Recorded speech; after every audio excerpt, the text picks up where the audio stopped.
Hello and welcome to the Strategic Bookkeeper Podcast. Before we get into today's episode, I just want to remind you to register for my upcoming 5-part workshop series. It's called the Blueprint Path. So it's your path to start, grow, fix, and scale.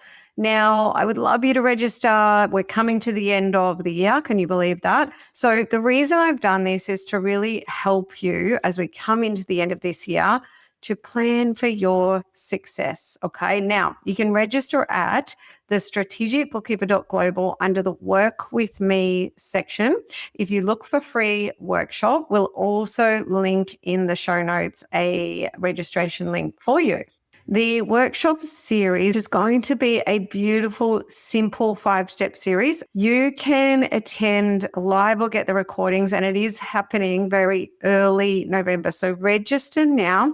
If you attend live, I'd love that because I can coach you live. You also go in the draw to win $5,000 strategy with me if you come along live, but absolutely the recordings will be there if that is better for you. This series is going to be completely free. It is my gift to you. And whether you are just starting out or growing or you're feeling booked but broken, in this series, my intention is to show you how to start strong, fix what's not working, and scale fast into a thriving practice with raving fan clients, plus income and lifestyle. That's what you want. Now, maybe you know me, maybe you don't, but these results, income and lifestyle, this is what I'm known for getting. There are many podcasts with my clients telling you about some of the results. So just a reminder on how to register. It'll be in the show notes, but if you're like me, I never check show notes. You can go to the strategicbookkeeper.global, go to the Work With Me, really easy to find. It'll say free workshop. You can register there.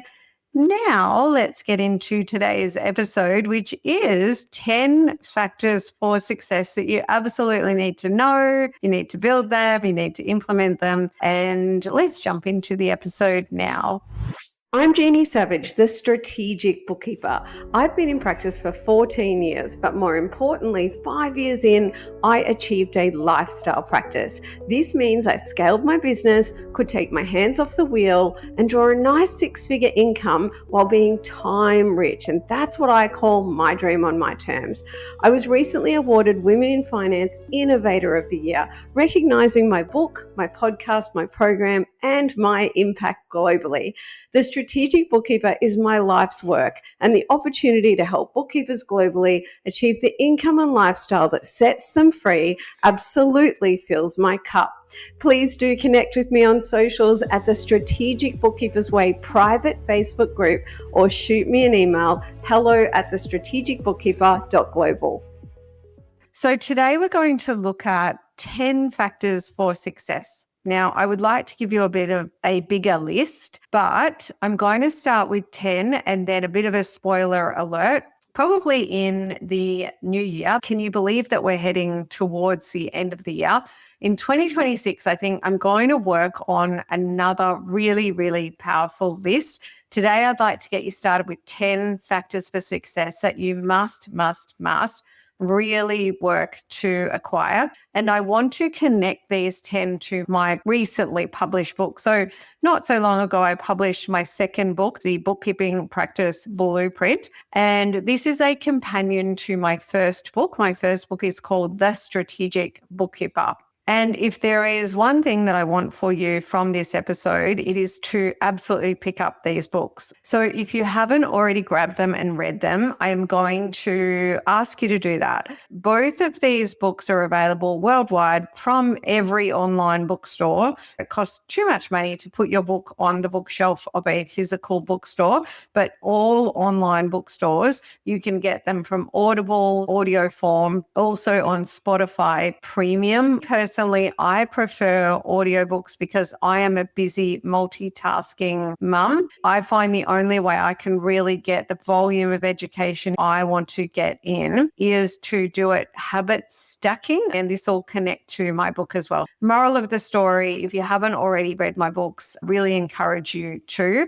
And that links through to the 10 factors to success, because one of the key factors to success, and you will hear this from anyone that talks on this subject, is education. So well done for being here, listening to this, because you're learning, okay? But have you thought about it as actually one of the pillars to success? And I was listening to one of my mentors recently talking about exactly this. So I'm going to tell you what I do in terms of education and what other successful people that I work with, like the bookkeepers inside my program, et cetera, et cetera. So me personally, I am always educating myself in a way that works for me. And so I'm going to link that to this second factor for success, which is productivity, which I talk about in chapter 2 of the Bookkeeping Practice Blueprint. So chapter 2 is called Getting It Done. So education and productivity.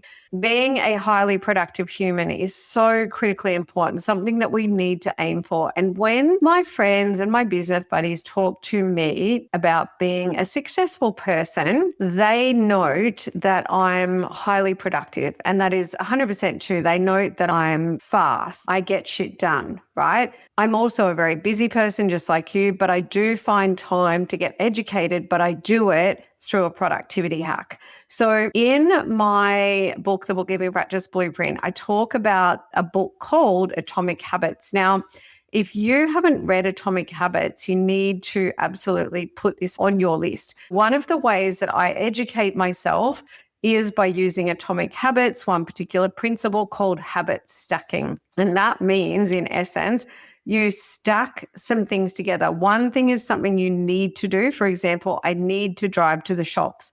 Or today I needed to drive to my son's father's house and pick him up.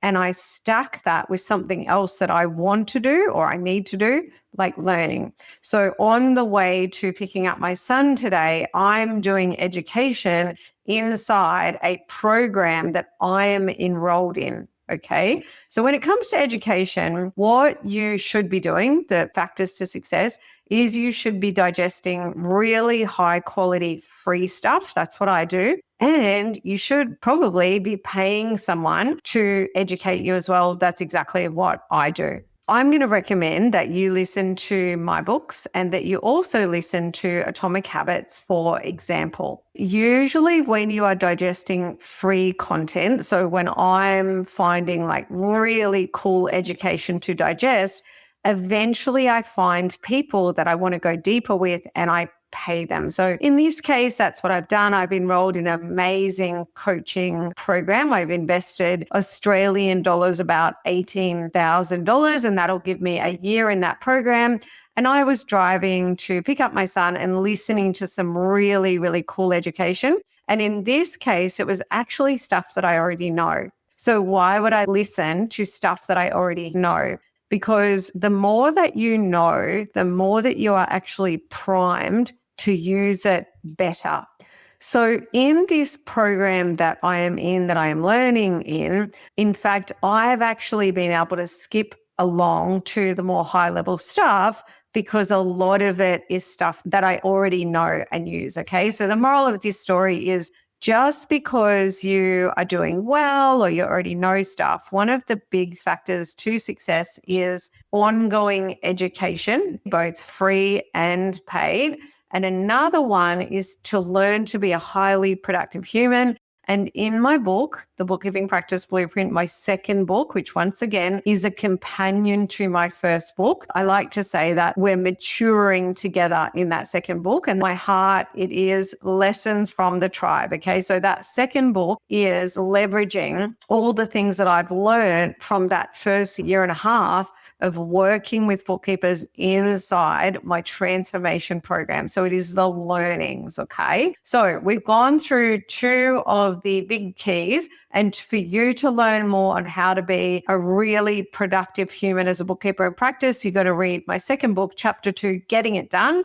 And I'm going to tell you exactly what I do and give you a really great framework and plan for you to become more productive and get more shit done. So number 3 factor for success, I'm going to say mindset. And in that chapter called Getting It Done in the Bookkeeping Practice Blueprint, I go into this. So productivity, mindset, mechanics. Mechanics is all the things that you need to learn and do. For example, you learn that you need a website that works, and the mechanics of that are you just go out and do it, right? You find someone, you build it, etc.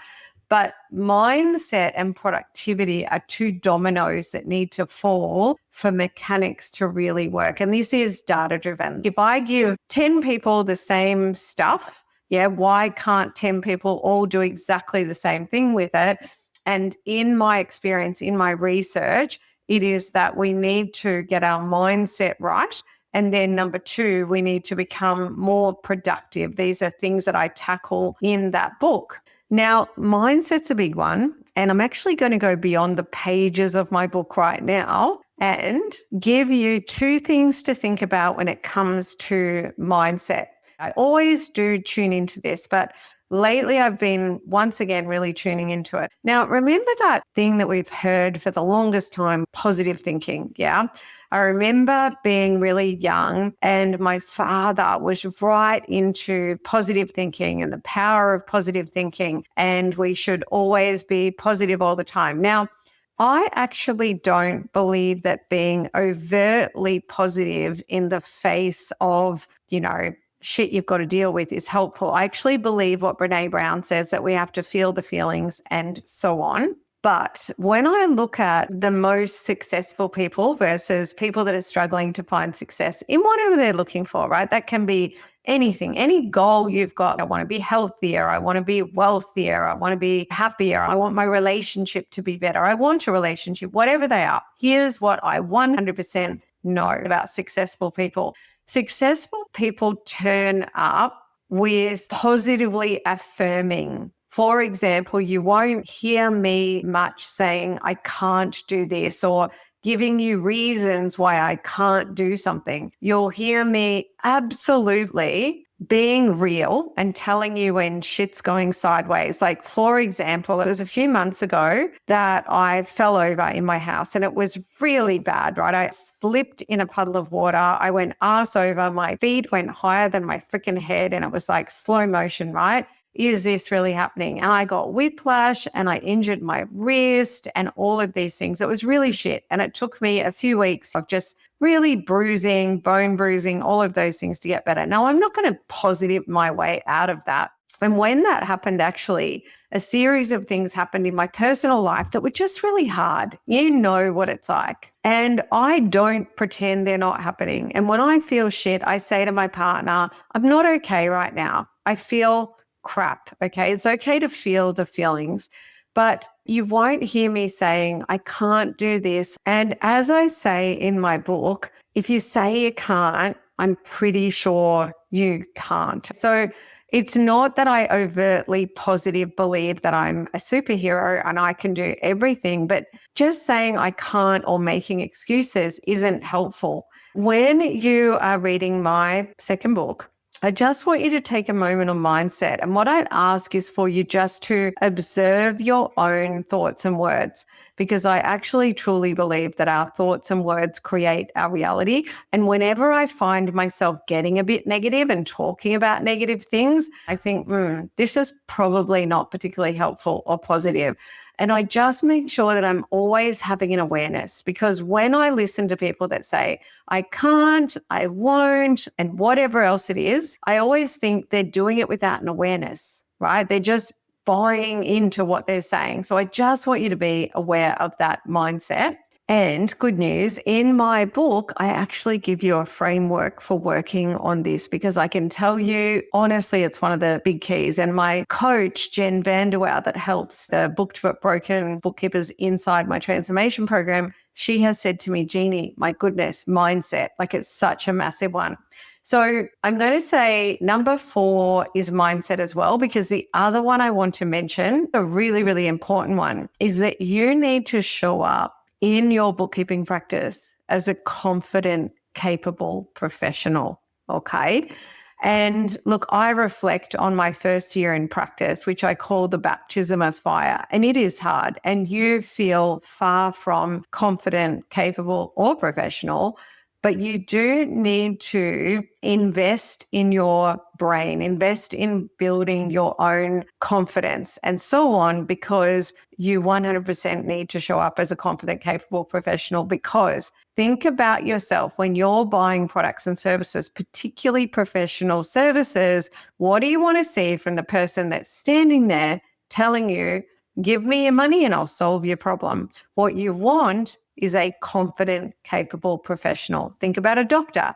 Yeah. You want a confident, capable professional. If you show up the opposite to that, like you're not confident, not capable, and unprofessional, nobody is going to want to give you $1, let alone pay you twice your competitors, which is exactly what we want. Right now, I'm not diving into more of the how on that. I would suggest that you, once again, read both my books, tune into my podcast, and reach out to me with more questions that you've got. But that's another factor to success. Now, as we get to number 5, we're going to get more into the mechanics. So what we just talked about there, education is really a mechanics, and we jumped into productivity and mindset. So the 3 factors, mindset, productivity, and then mechanics, in that order, they're dominoes, right? You've got to follow the first one, mindset, then productivity, and then into mechanics. So the number 5 factor to success is about list, okay? You need to build your database. You need to get your brand in front of audiences, and you need to build your database. And in my second book, I go deep, deep, deep into this, because I am sure that you'd agree, as a bookkeeper in practice, it's great that you are technically skilled, but then you know that you need to go out and find clients. And to do that, it requires building your database. So in my second book, chapter 3 is your foundation. Chapter 4, products and pricing. Chapter 5, product ladder. Chapter 6, find and engage your audience. Finding and engaging an audience is about building your database. Okay, database. One of the big factors to success is list database. You need to absolutely do that. And you can refer to my book for how you are going to build your database, build the list of people who you nurture into a pipeline of pre-sold inquiries that come through, and then you can convert into high value, high paying, raving fan clients. Okay, so list. That is number 5. Now, number 6 is products and pricing, which is at chapter 4 in my second book. I start that conversation in my first book. Now, when I started out in my bookkeeping practice, my goodness, like a babe in the woods, I absolutely thought the 2 things I needed need to be technically skilled enough, right? When you're first year in practice, there are so many gaps in your knowledge, and that's something that makes feeling confident and capable and professional really hard. But need to be technically skilled, tick. And then I thought, okay, now I just need to find clients, and then that'll work if I grow. No, that is why 90% of bookkeepers will get to and stay stuck in booked but broken. Now, this is not my statistic. This is the global statistic around business failure. It's just that oftentimes we think of business failure as shutting up shop. It's not. It is staying in a place of booked but broken. Whether you're a bookkeeper or a different entrepreneur, it is the same thing. So one of the big heart and soul pillars is your products and pricing.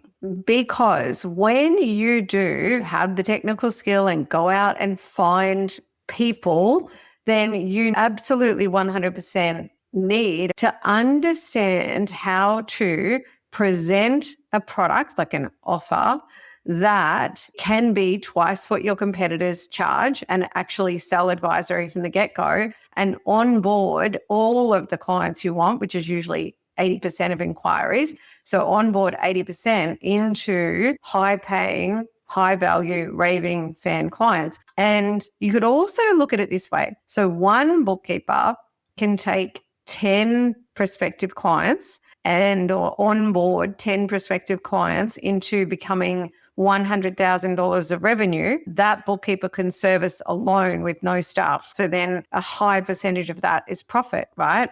Another bookkeeper needs to take 30 clients to do that same thing. And products and pricing is a central part of how you build a highly profitable practice versus a busy practice with a whole lot of clients that are not equaling, a good take-home income and time off, which is what you need. Because products and pricing is about far more than just pricing. It's about far more than just products. It incorporates rules like minimum job charges. And I go into all of that in that second book, The Bookkeeping Practice Blueprint. Number 7, factors for success. Your business needs assets. Okay. So in the work that I do with bookkeepers, I talk about 5 big keys to success, and assets is one of them. Something that drives my success and the success of my community every day are these 5 big keys: team, education, assets, implementation, and support. And while I'm not going into them heavily right now, in terms of assets, this is a big, big key to success. Now, connecting this, as I said that I would, to the Bookkeeping Practice Blueprint book, I'll draw your attention to the chapter 5, which is product ladder. Because inside product ladder are these key assets that you need strategically, like on point assets, in order to build your beautiful, highly profitable practice with raving fan clients that equals the income and the lifestyle that you envisaged in the first place. Now, as you read about in my first book and my second book, there's 4 rungs on your product ladder. Okay, this is an old school principle. Now, rung 1 is your content. So in terms of assets, your content is going to exist on your website asset, your social media asset, more importantly, your brochure asset, your video sales letter asset. These are 4 key assets that you need in your business.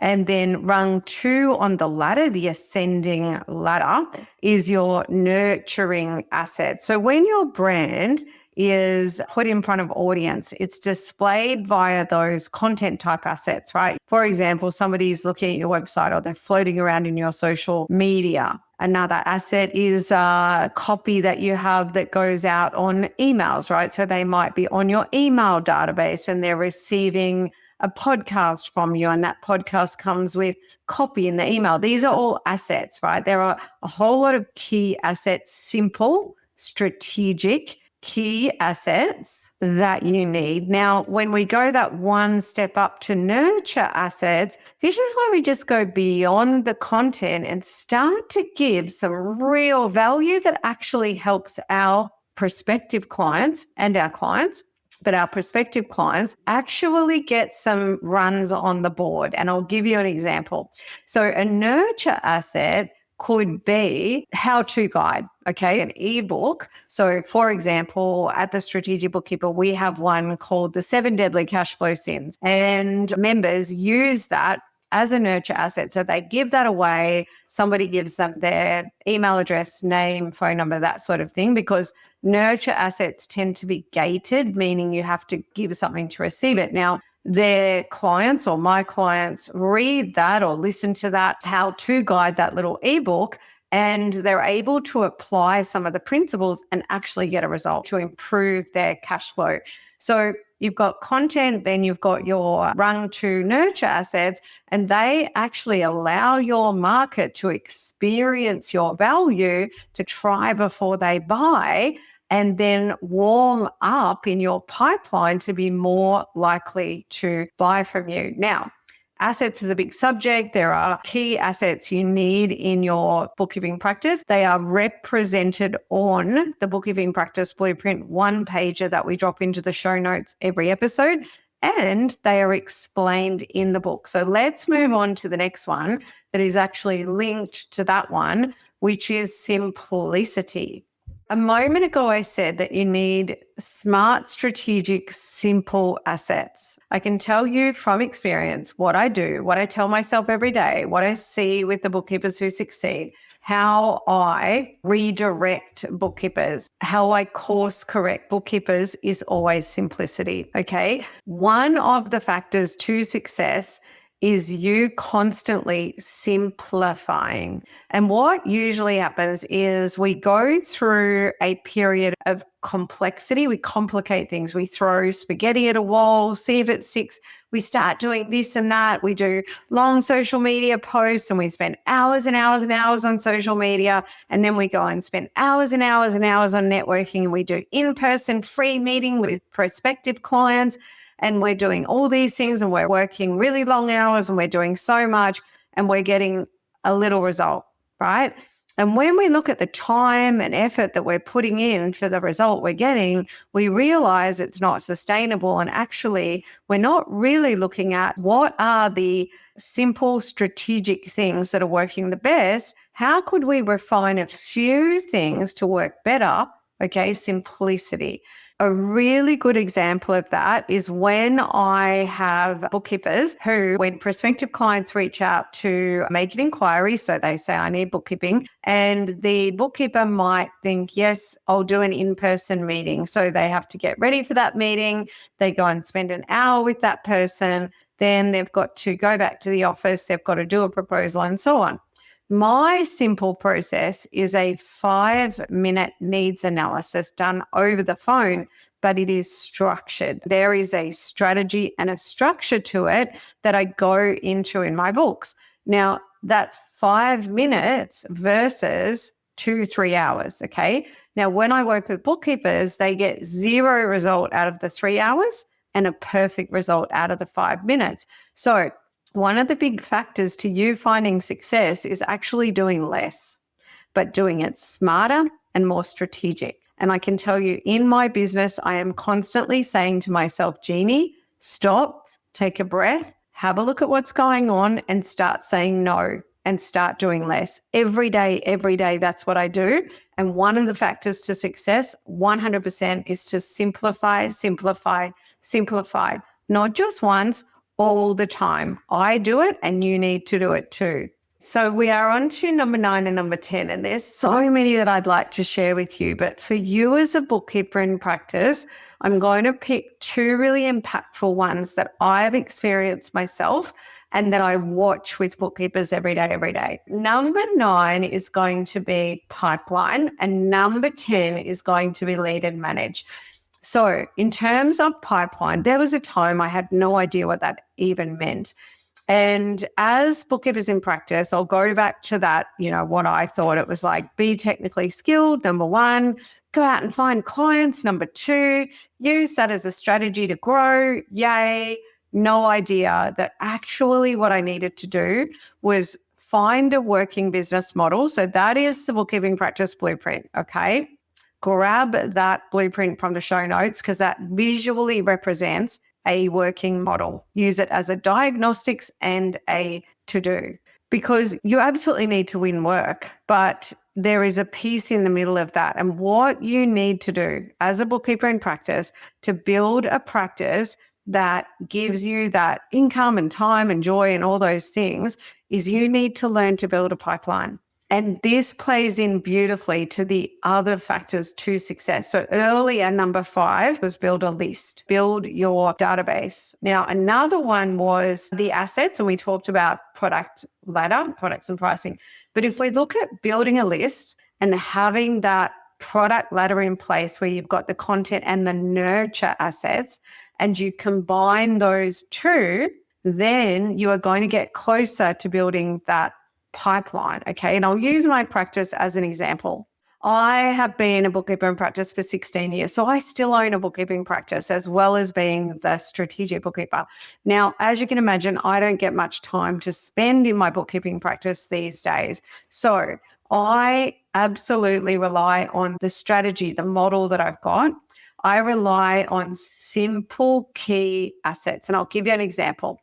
We have got an asset called the Better in Business podcast. You can check it out at betterinbusiness.global, and it serves to educate entrepreneurs on a fortnightly basis of the rules of the game to help them do better in business, right? It also promotes strategic bookkeepers and entrepreneurs working with strategic bookkeepers. Now, once a fortnight, we send that to our list, to our database that we've built, and it serves to help us keep in touch with them, but also give them value, right? So remember, I talked about the nurture assets, how you give your market value so that they can get a run on the board. So we are keeping in touch with them with this simple, beautiful nurture asset. And what I notice in my own bookkeeping practice, even though I don't really get to work in there very much, is the pipeline is always there. We get the inquiries flowing through because we've got the list, we've got some simple assets working for us. You absolutely need to be able to build a beautiful pipeline. So when your brand is in front of your audience and you're building out that list and they're getting onto your database and you're keeping in touch with everyone and you are using what I call manners marketing, right? Making sure you keep in touch with people on your social media, via your email list, and you're doing it simply, as we talked about, simplicity, but strategically. So the time and effort involved is low for the return. Then you will just have this drip, drip, drip, drip, drip of slow inquiries, because even 2 inquiries a month as a bookkeeper in practice, when we are able to convert pretty much 100% of inquiries into high value, high paying raving fans, when we can charge 2-3 times what our competitors and still onboard them because of assets in the business, because the assets stack and convey our value. 2 inquiries converted a month is 24 clients a year, and 24 clients should add up to well in excess of $200,000 a year if you've got the products and the pricing in place. So you can see how these 10 factors are all playing into one another. So learn what a pipeline is and build a pipeline with the other factors to success is one of the key factors to success. Now, on to the very final one, number 10. What I've seen in others, what I've seen in myself is the ability to learn to lead and manage. And I call it being an A leader and an A manager. Now, this is a subject I go into in my first book. Okay, so that's where you can read about that, because I learned the hard way. If you don't commit to being an A leader and an A manager, then you won't be able to build an A team. Trust me now and believe me later on that one. And as I said at the beginning, what I really want for you from this episode is to pick up my books, okay? If you're listening to that last factor and you want to know more, you're going to find out more in the systems and team chapters. That's 2 chapters in my first book. You can go deeper on those. So just to go through those 10 factors in a list, once again, number 1, education, 2, productivity, 3, mindset, 4, another mindset one. Number 5, list or database. Number 6, products and pricing. Number 7, assets. Number 8, simplicity. Number 9, pipeline. And number 10, lead and manage. I would love to dive deeper into factors of success, and absolutely I'll be diving into this kind of thing in the upcoming 5-part series. So I do hope that you register, and I'll see you in the next episode. Okay, my friend, now it is time to take action. So what are you going to do with what you learned today? The way I see it, you've got 2 options. You can go it alone to try and save some money, or you can back yourself and go for it and join my tribe. And let me tell you, we are knocking it out of the ballpark. That's not a sales pitch. That is me serving you, dare I say, courageously.